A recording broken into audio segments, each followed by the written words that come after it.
In this episode of the Black Hawk build, I am finally completing the assembly, so let's get right into it. This video comes to you in cooperation with Gary Airbrushes, MRP Paints and ICM. These miniguns are really nicely made, but there are some issues to deal with, like this sink mark here, which is on both miniguns, and some molding imperfections that can use a little bit of sandpaper and some sanding.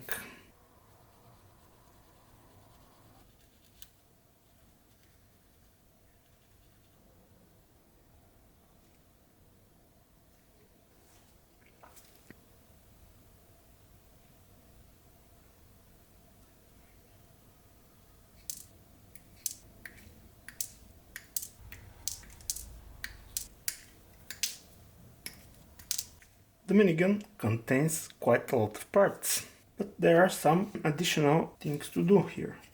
For instance, drill a couple of holes, or widen them and deepen them. I already assembled the other ones, so I know that those are in need to be deeper. And this one too. The drill I use is 0.8mm. Now with that out of the way, let's assemble the first pieces together. I don't really know what each part is, so there is that. I'm not going to explain this is that and why I'm putting it here, because I don't know. But it fits in place nicely, which is more important. Next we get this piece that forms the handle trigger element.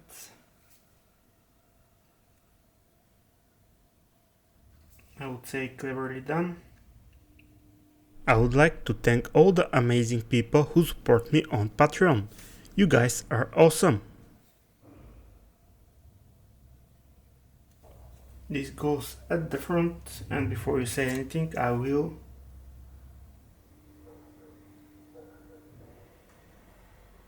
clean that up from the sprue connection. When it is solidly set, it will just be easier.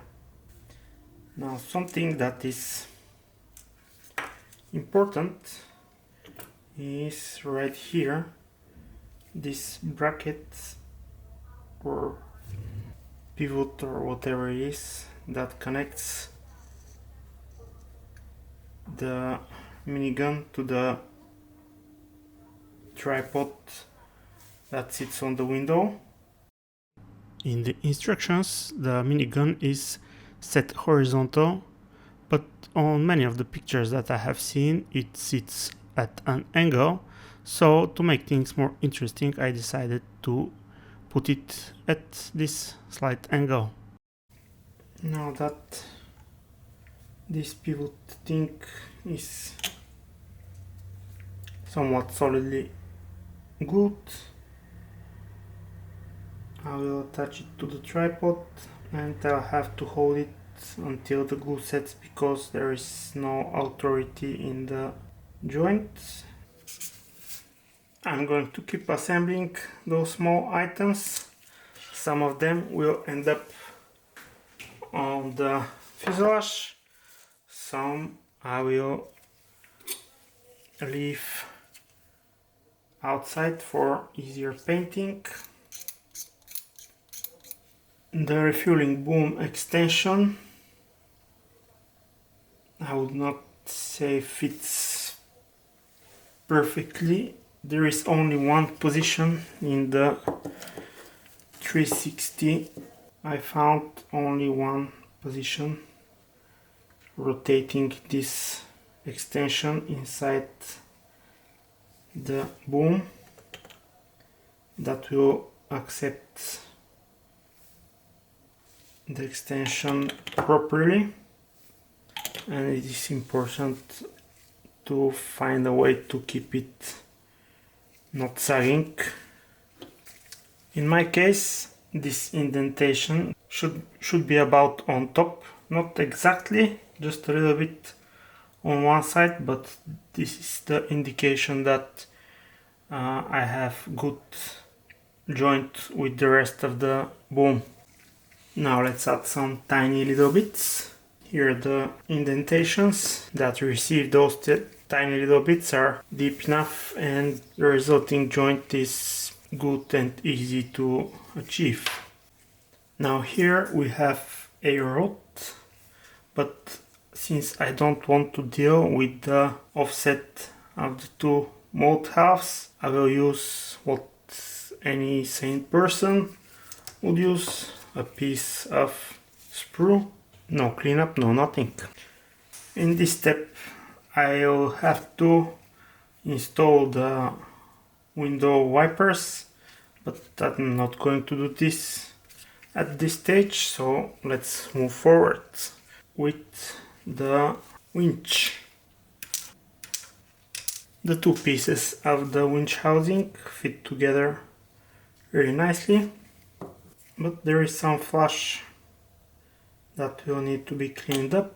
I will do this together with the general seam line removal because I will do both things at the same time.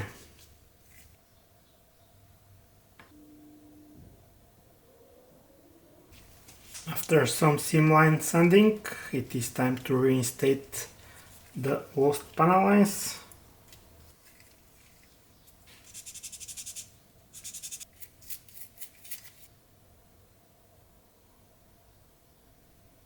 I'm pretty sure that the best way to paint the hook will be on a paint stick, so I will attach this after I'm done with the painting. Okay, the mounting bracket boom, or however it is called, is supposed to be mounted on the winch, and then this sub-assembly to be mounted on the helicopter. This assembly is not going to be super easy, I think, but let's see. I may get pleasantly surprised. Now the slower setting cement is holding the winch in place, and a touch with the SP should weld it in place firmly and securely. This little disco ball doodad I'm not going to install just yet. I have something spicy to test on it, so it's going to get painted separately from the helicopter. A few more bits and pieces to go on top.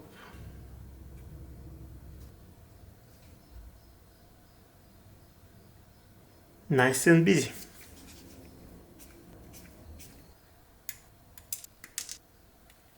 More antennas, sensing equipment with a pretty decent fit so far. I don't know why this has to look so out of place. Maybe that's the point, but I mean, it is not shaped like the rest of the boom. Maybe that's how it is supposed to be. One very thin antenna on the top of the tail boom.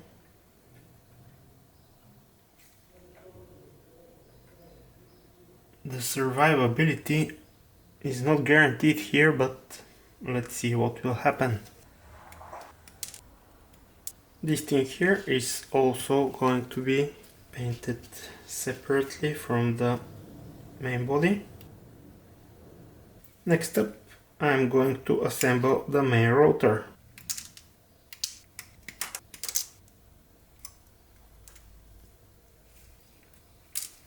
The detail on the main rotor hub is quite good, but in the case of this kit also there is a lot of cleanup to do,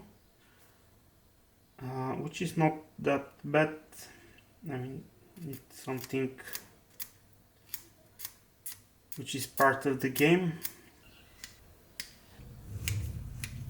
Each of the rotor blades comes on its own sprue. The leading edge definitely needs some attention, and the ejector pin in this recessed area also needs to be removed. The material is quite flexible. I don't know if this is going to be an issue, but we'll see a few years after this build is finished. This disc that is part of the main rotor assembly is another member of the offset mold. I don't know how these kind of things go through quality control, but I'm definitely not impressed with the quality of some of the molds. Alright, I'm going to start the assembly of the main rotor with the shaft, and the reason being is that it will need some seam fixing, which we'll need for the glue to be cured, and that can happen during the assembly of the rest of the parts. The hub actually fits very well, as you will see in a moment. Here I will also need to do some seam line work, but that's to be expected. So this part here I would like to paint in some steel color, so for now I'm not going to fully assemble the main rotor hub assembly, but what I can do is just build it up to the point where it needs to be painted. But first I'm going to attack some of those seams that are more visible, and then I'm going to continue with the assembly. Alright, let's get on with the assembly of the top of this piece. It's nicely molded and all fits precisely in place, which is always a good thing. We have keys where we need to have keys. We get the correct positioning of the details. The detail is very good in my opinion. To get the latest updates, join me on Patreon. Link I will leave in the description. And that's the hub assembled. Next up come the rotor blades. I don't think that they're site specific, so